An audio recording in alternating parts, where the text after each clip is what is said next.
लहानपण म्हणजे जीवनातला एक असा भाग ज्यात फक्त आनंद आणि फक्त आनंद.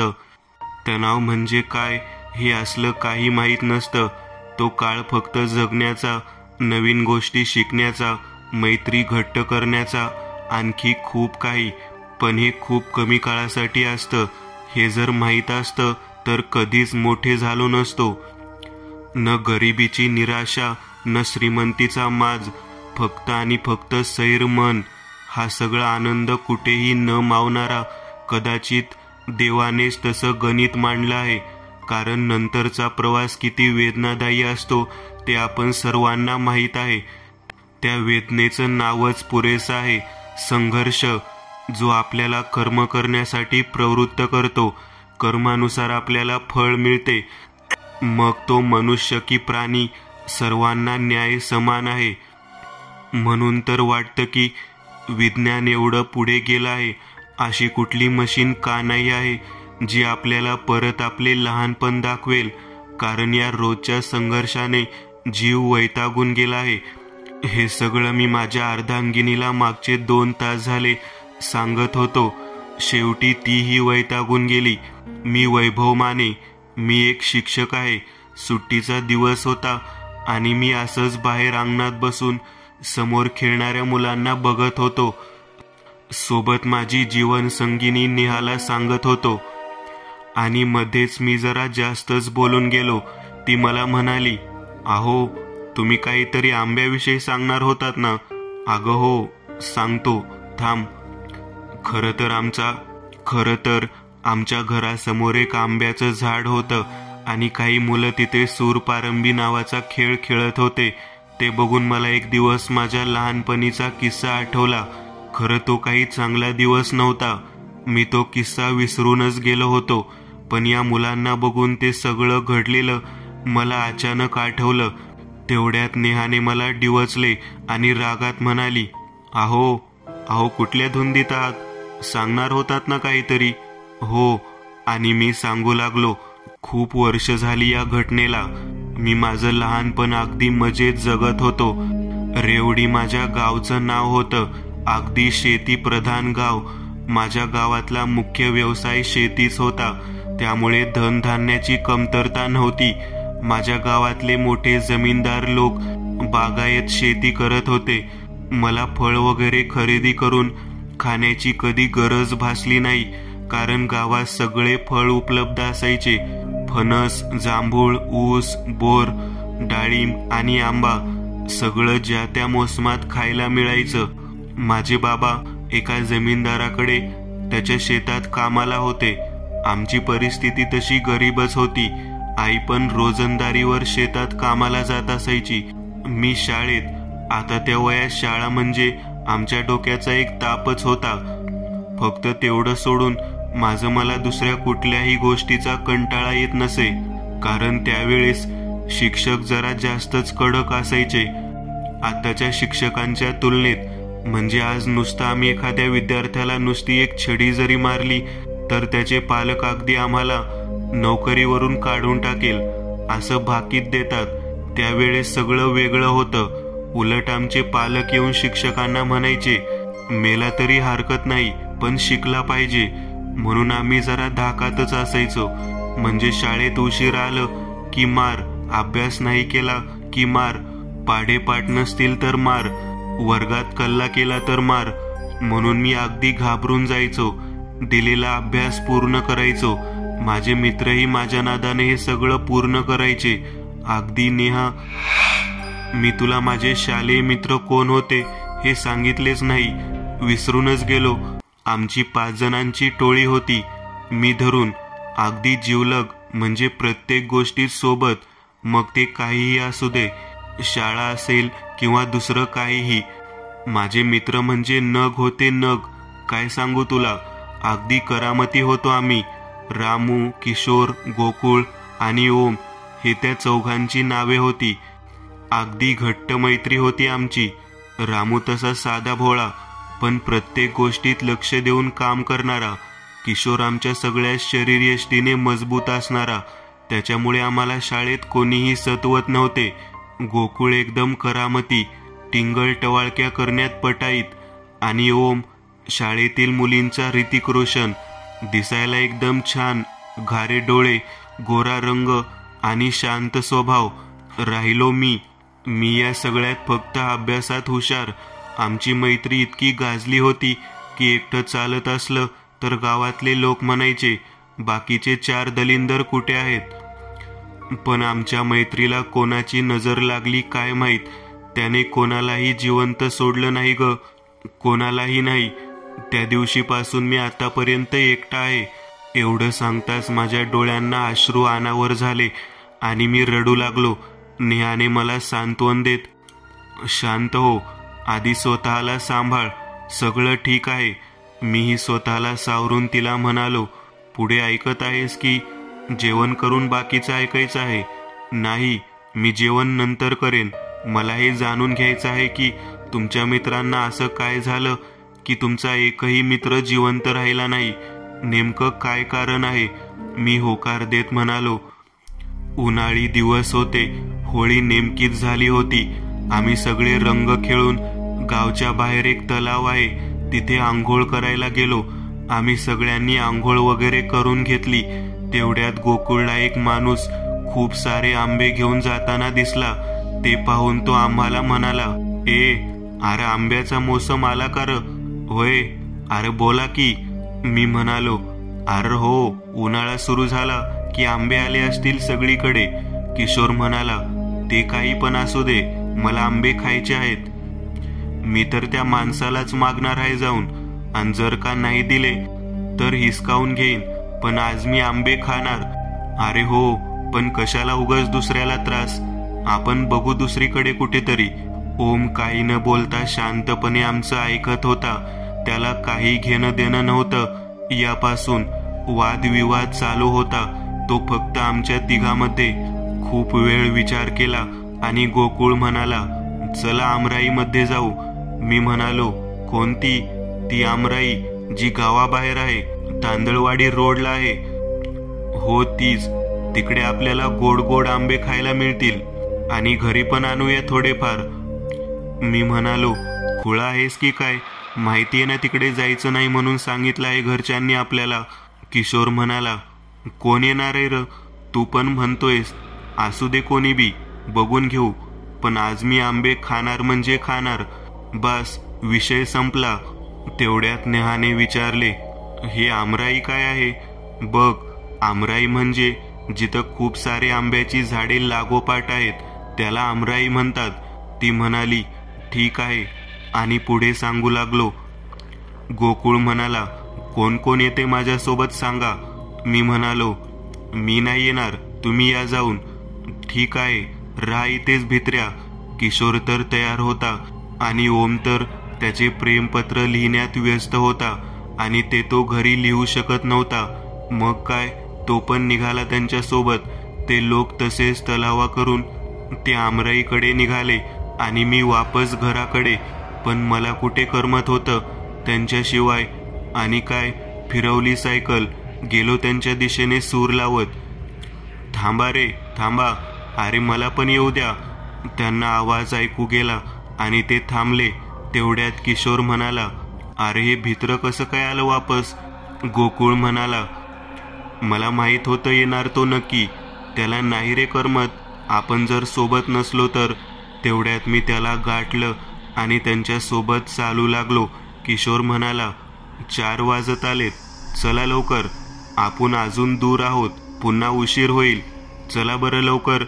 सगळ्यांनी सायकल जोरात चालवली आणि थोड्या वेळाने आम्ही त्या ठिकाणी पोहोचलो. जसे आम्ही त्या आमराईमध्ये पोहोचलो तसे आम्ही आंब्यावरती ताव मारायला सुरुवात केली. त्या गोड रसाळ आंब्याचा आस्वाद घेतल्यानंतर आम्ही सगळे सूरपारंबी खेळली आणि थोडी विश्रांती घेतली. हे सगळं करून झालं तेव्हा 5 वाजून गेले होते. मी म्हणालो, चला आता आंबे वगैरे खाऊन झाले, आता थोडे आंबे घरी घेऊन जाऊ. आणि सूर्य मावळतोय म्हणजे आपल्या घरचे कामावरून येतील लवकरच. त्यांना कळलं तर की आपण इथे आलो आहोत, मग आपली खैर नाही.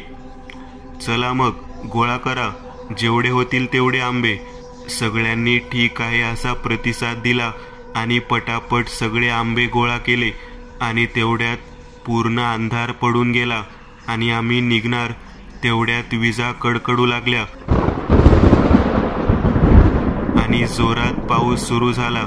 आम्ही आडोसा घेण्यासाठी एका झाडाखाली आलो आणि पाऊस थांबणार याची वाट बघू लागलो. खूप वेळ झाला तरी पाऊस काही थांबत नव्हता. आता मात्र भीती वाटू लागली. आम्ही एका झाडाखाली थांबलो होतो. पाऊस पडत विजा कडकडत होत्या आणि तेवढ्यात गोकुळची नजर झाडावर गेली आणि त्याचा आवाजच बंद झाला. माझे लक्ष त्याच्याकडे गेले.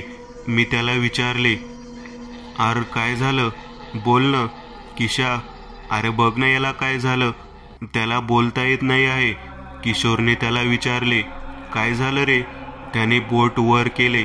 त्याच्या दिशेने आम्ही तिघांनी बघितले आणि बघतोय तर काय, एक भलं मोठं विचित्र जनावर आमच्याकडे पाहत, त्याची जीभ एवढी मोठी की आमच्यापर्यंत अगदी सहजपणे पोहोचू शकत होती. तो आमच्याकडे पाहत होता. मी म्हणालो, म्हणजे आमराईतल्या खविसाची कहाणी खरी आहे. म्हणून कोणत्याच लहान मुलास इकडे येऊ देत नव्हते, कारण तो फक्त लहान मुलांना घेऊन जातो. किशोर म्हणाला, भिवू नका, स्वतःकडलं सगळं अवजड सामान फेकून द्या आणि इथून पळ काढा. आणि तो बोलणार तेवढ्यात अचानक एक झडप आली. आम्ही सगळे खाली पडलो. स्वतः सावरून बघतोय तर काय, गोकुळ आमच्यामध्ये नाही आहे. आणि तेवढ्यात मला त्याचा आवाज ऐकू आला, किशा, वैभव, ओम्या, मला वाचवा, मला सोडवा. हे त्याचे शेवटचे शब्द ऐकू आले आणि पुढच्याच क्षणी आमच्या अंगावर नुसते रक्ताचे शिंतोडे आणि त्याच्या मांसांचे 1-2 लचके आमच्या अंगावर आले. हे सगळं बघून ओम जोरजोरात किंचाळू लागला. किशोर म्हणाला, पळा पळा. आम्ही सगळे ओरडत किंचाळत पळत होतो. आम्ही आणलेल्या सायकलकडे आलो. सायकल घेतली पण पाऊस पडत होता. पळताही येत नव्हते. किशोर म्हणाला, काही करून आपल्याला या सायकली मेन रोडला घ्याव्या लागतील. मेन रोडला डांबरी रस्ता होता आणि आम्ही आता मातीच्या रस्त्यावर होतो. पाऊस पडत असल्यामुळे चिखल झाला, त्यामुळे आमचे पाय सटकू लागले. आम्हाला पळता येत नव्हते. तरीही आम्ही पळत होतो, कारण तो फक्त गोकुळवरती थांबला नव्हता. तो आमचा पाठलाग करत होता. या झाडावरून त्या झाडावर गुरगुर असा आवाज, त्याची झडप टाकण्याचा आवाज आम्हाला स्पष्ट येत होता. तेवढ्यात आमची चप्पल चिखलात फसली आणि तिला काढण्यासाठी तो प्रयत्न करू लागला. आम्ही दोघे फक्त समोर बघून पळत होतो.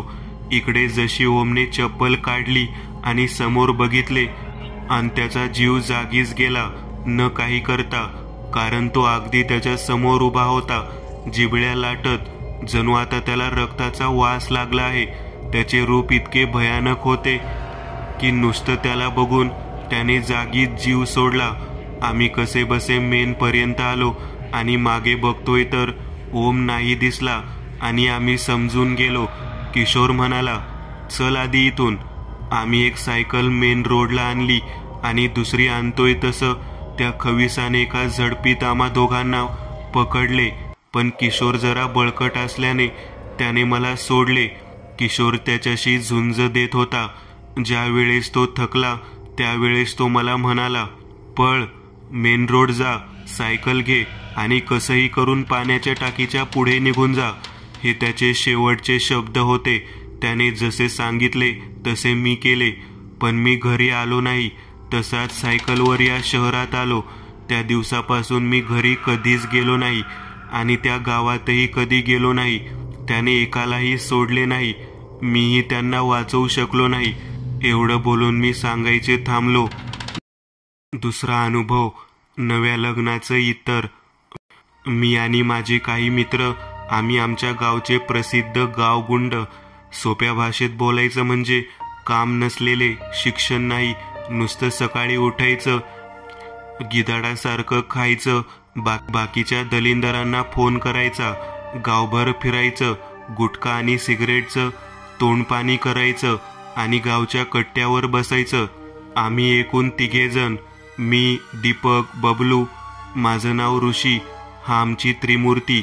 हो, त्रिमूर्तीचं कारण हे नाव आम्ही नाही तर गावकऱ्यांनी ठेवलं आहे. आम्ही गावात सकाळी चहाच्या टपरीवर निघालो की तो चहावाला म्हणायचा, आले बघ ते त्रिमूर्ती, आता खाणार आपलं डोकं. लोक आम्हाला बोलत असायचे, काम करा, तुम्हाला तुमचे आईबाप काही बोलत नाहीत का? आम्ही बोलायचो, बोलत तर नाही पण शिव्या घालतात. काही वडीलधारे माणसं सतत बोलत असायची, काहीतरी काम करा रे. आमचं एकच उत्तर असायचं, गावात आम्हाला काम मिळत नाही आणि शहरात आम्हाला जायचं नाही. असं नाही की आमचे वडील श्रीमंत आहेत, तसं काही नाही. प्रत्येक नमुन्याची वेगळी कहाणी आहे. जसं की आमचा दीपक आपला राजा माणूस. रोज दुपारी उठणार, सकाळी नाही. बाकीचे लोक सकाळी उठतात, हा नमुना दुपारी 2ला उठणार आणि चहा वगैरे काही नाही, डायरेक्ट जेवण. घाणेरडा, दातही घासत नसे.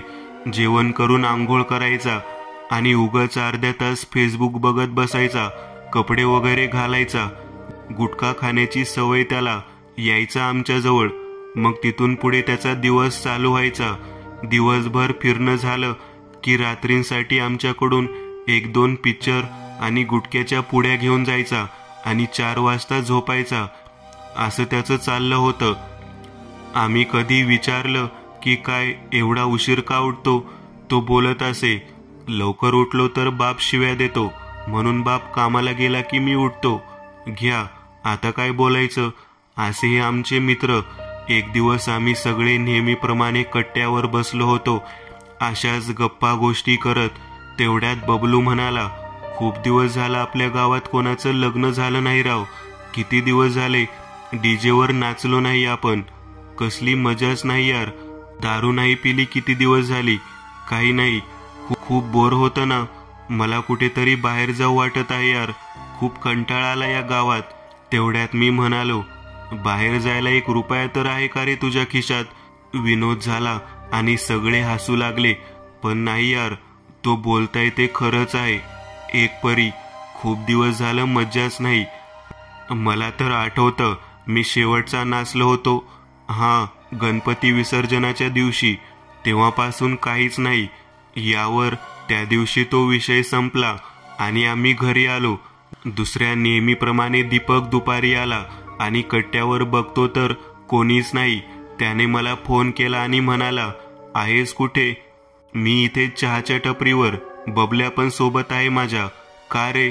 तो म्हणाला, या मग पटकन कट्ट्यावर, तुम्हाला एक खबर सांगायची आहे, या लवकर. आम्ही हो म्हणालो आणि थोड्या वेळाने आमच्या कट्ट्यावर गेलो तर तो तिथे आधीच बसला होता. का रे, एवढं काय झालं? आम्हाला चक्क फोन केलास? हो, कारण बातमीच तशी आहे गाढवांनो. अरे तो मागच्या गल्लीतला गोविंद नाही का? त्याचं काय? अरे 2 दिवसांनी त्याचं लग्न आहे नाशिकला. नाशिक? एवढ्या लांब? 1 रात्र लागेल आपल्याला जायला आपल्या गावावरून. मग काय झालं? त्याला बोललो आहे मी की सगळा बंदोबस्त झाला पाहिजे, दारू वगैरे सगळं, म्हणजे आम्ही तुझ्या लग्नात एकदम जोरात नाचू. आणि त्याने हामी दिली आहे. काय म्हणता, जायचं का? आणि खुश होऊन आम्ही दोघेही त्याला म्हणालो, अरे जायचं का नाही? जायचंच आहे, प्रश्न नाही ना, पक्का आहे. आणि नंतर कोणीही डचू देऊ नका. सगळे हो म्हणाले. अरे पण नवरी कशी आहे? इथून कधी आपण जाणार आहोत? वाहन काय केलं आहे हे तर सांगा. नवरी आहे बरी दिसायला, आणि तसंही हा गोविंदा तरी कुठे हिरो आहे? त्याला हिरोईन मिळेल. तू पण नाही यार. आणि जाण्यासाठी बस केली आहे. आपण लग्नाच्या आदल्या दिवशी निघणार आहोत. आणि लग्न दुपारचं आहे. ठीक आहे, मग लाग तयारीला. कपडे वगैरे कर जुगाड. मी येतो जरा घरी जाऊन. आम्ही ठीक आहे असं बोललो आणि तो घरी गेला. तसं बबलूही म्हणाला, चल मी पण निघतो, भेटू रात्री. ठीक आहे. असेच 2 दिवस निघून गेले आणि जायचा दिवस आला. आमचा प्लॅन रात्री निघायचा होता, त्यामुळे एवढी घाई कोणीही करत नव्हते. जवळजवळ 11च्या आसपास आम्ही गावातून निघालो. 2 बस केल्या होत्या. आम्ही ज्या बसमध्ये होतो त्यामध्ये खूप कमी प्रमाणात तरुण मंडळी होती आणि वृद्ध मंडळी जास्त. दीपक रागात मला म्हणाला, काय यार, सगळा मूड ऑफ केला. इथे तर सगळे म्हातारेच आहेत. मला वाटले रुपाली पण याच बसमध्ये येईल. मी त्याला म्हणालो, तुमचं प्रेम तर पूर्ण गावाला माहितीये. मग काय झालं? अरे पण 2 दिवस आधी भांडण झालं आहे आमचं. बोलत नाही ती. मग त्या बसमध्ये जायचं का? सांग. हे लोक जेवणाला पुढे थांबले आहेत. जा मग तू त्या बसमध्ये. नको, तिचा बाप आहे तिच्यासोबत आणि तसंही खूप माज आला आहे तिला. मरू दे तशीच. नाही जायचं त्या बसमध्ये. बबलू आणि हे देखवलं नाही. आम्ही लगेच त्याच्या प्रेयसीला फोन केला. ती म्हणाली, काय रे, तुम्हाला कळत नाही का? बाबा आहेत ना सोबत. मी म्हणालो, ते मला काही माहीत नाही. तुझा बाबा? मी थोडी घाबरतो. माझा जीवलग मित्र इथे तोंड पाडून बसला आहे. ते मला काही सांगू नको. गुपचूप बस जेवणासाठी थांबल्यास या बसमध्ये येऊन बसायचं. बाकी कोण काय बोलतंय मी बघतो. तू ये फक्त. आणि काय रे, लग्न करणार आहात ना तुम्ही? एवढ्या लवकर भांडण सुरू केली. इथे येऊन बस. काय झालं? आपण बोलूया आणि काहीतरी तोडगा काढूया. असं दोघांनी रुसून बसल्यावर कसं चालेल? मग कुठे ती राजी झाली आणि पुढे दुसऱ्या बसमध्ये येऊन बसली. आणि कुठे या दीप्याच्या तोंड हासरं झालं. मग काय, कोणाची चिंता वगैरे न करता आम्ही नाशिकला निघालो. मस्त मज्जा मस्ती गप्पा गोष्टी करत आम्ही शेवट सकाळी लग्नाच्या हॉलवर पोहोचलो. सगळ्यांनी आंघोळी केल्या, नाश्ता वगैरे केला आणि हळदीसाठी पोहोचलो. आम्ही तिघे हळदीपासून जे पिऊन नशेत होतो ते आम्हाला हे सुद्धा कळलं नाही की हळद झाली आहे, वरात पण निघाली आणि लग्नही उरकून झालं आहे. जेवण तरी कुठे केले आम्ही, जे दारू पिऊन नशेत होतो. आम्हाला हेही माहीत नव्हतं रात्र झाली आहे, आता निघायचं आहे. रुपाली हे सगळं बघत होती. म्हणजे आमच्या तिघांची नाटक. ती आम्हाला एवढंच म्हणाली, तुम्ही घरी चला, तुम्हाला दाखवते. गाडी निघाली. नवरा नवरी आमच्या पुढे होते. त्यांच्यासाठी गाडी केली होती आणि आम्ही बसमध्ये होतो. ते आमच्या पुढे चालत होते आणि आम्ही त्यांच्या मागे. थोड्या वेळाने शेवट आम्ही तिघे जरा शुद्धीत आलो. तेही रुपालीमुळे. तिने लिंबू वगैरे देऊन आम्हाला शुद्धीत आणलं होतं. थोडं पुढे इगतपुरीच्या घाटात आलो आणि अचानक बस थांबली. मी ड्रायव्हरला म्हणालो, काय झाले? तो म्हणाला, नवरा नवरी ज्या गाडीत होते ती गाडी खराब झाली आहे म्हणून ते या गाडीत येत आहेत. बरं ठीक आहे. ते दोघेही आमच्या गाडीत आले. तसा आम्हाला सगळ्यांना एक उग्र सुगंध आला. त्यावर रुपाली मला म्हणाली, किती उग्र सेंट मारला आहे यांनी. आणि प्रवास पुन्हा सुरू झाला. थोडं पुढं गेल्यानंतर आमची बस अचानक बंद पडली. मागून दुसरी बस आमच्या जवळ आली. आमच्या बसचा ड्रायव्हर म्हणाला, एवढं काही नाही, तुम्ही व्हा पुढे, आम्ही आलोच. म्हणून दुसरी बसही पुढे निघून गेली. आम्ही गाडीतच बसून होतो आणि ड्रायव्हर खाली उतरला होता. थोडा वेळ झाला आणि त्याने आम्हाला गाडीच्या खाली यायला सांगितलं. आम्ही सगळे गाडीच्या खाली आलो. नवरा नवरी पण खाली आले. मी आणि दीपक ड्रायव्हरला मदत करत होतो. तेवढ्यात नवरी म्हणाली, माझी एक गोष्ट बसमध्ये आहे, मला ती हवी आहे. म्हणून ती बसमध्ये गेली आणि तिची नजर मागच्या सीटवर गेली आणि पुढच्याच क्षणी ती एकदम जोरात किंचाळली. बसच्या सगळ्यात मागच्या सीटवर एक बाई बसली होती. तिचा जबडा फाटलेला, तोंडातून लाळ गळत होती आणि गुरगुर असा आवाज येत होता आणि नवरीला जवळ बोलावत होती. हा आवाज ऐकून काही जण त्या दिशेला गेले आणि तिला सावरू लागले. तिच्या नवऱ्याने विचारले, काय झाले, तू एवढी का घाबरून गेली आहेस? ती इतकी घाबरून गेली होती की तिला काहीच बोलता येत नव्हते. ती फक्त बसच्या मागच्या सीटकडे बोट दाखवत होती. तेवढ्या ड्रायव्हर म्हणाला, चला निघू, सगळं ठीक आहे. सगळे बस पुन्हा बसले आणि प्रवास पुन्हा सुरू झाला. मी ड्रायव्हरच्या केबिनमध्ये बसलो. गाडी हळूहळू घाट चढू लागली आणि अचानक गाडीला मागून धक्का बसला. तो शक्तिशाली होता की सगळ्यांना खूप जोरात झटका बसला.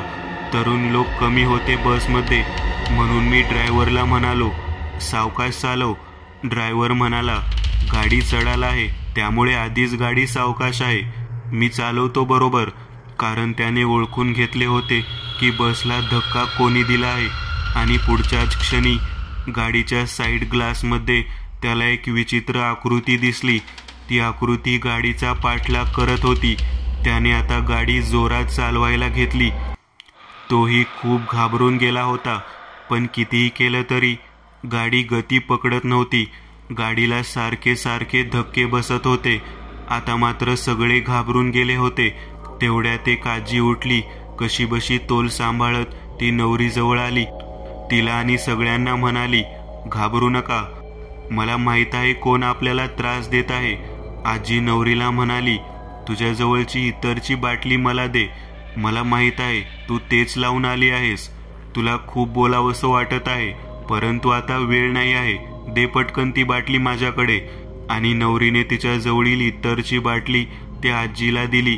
तिने ती सगळी बाटली एका रुमालावर टाकली आणि ती बाटली त्या रुमालात टाकून गाडीच्या बाहेर फेकली. कधीच उग्रवासाचा सुगंध लावून रात्री प्रवास करू नये, नाहीतर अशा अपरिचित आणि विचित्र शक्ती पाठलाग करतात. या अशा शक्तींना असा उग्रवास आकर्षित करतो. आणि थोड्याच वेळात ते झटके बंद झाले आणि बसने परत गती पकडली. या संकटातून आम्ही सुखरूप घरी आलो.